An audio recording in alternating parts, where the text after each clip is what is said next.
Ant etkenmen. Yazan Numan Çelebi Cihan. Ant etkenmen, söz bergemen, millet için ölmege,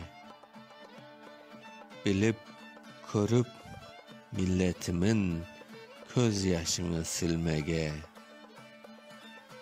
Bilmey, körmey, bin yaşasam, kurultaylı han bolsam,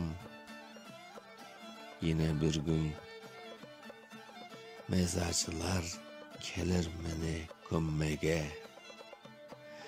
Ant etkenmen, Tatarların yarasını sarmaga, katıp bolsun bu zavallı kardeşlerim çürüsün.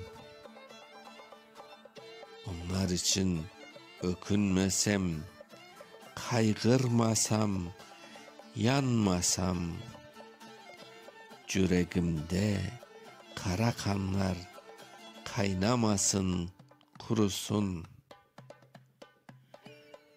Ant etkenmen, söz bergenmen, millet için ölmege, bilip körüp milletimin göz yaşını silmege.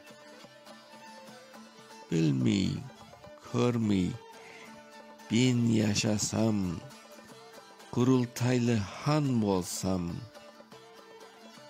gene bir gün mezarcılar kelir meni gömmege. Ant etkenmen, şu karangı yurtka şavle serpmege, katıp olsun iki kardeş birbirin körmesin.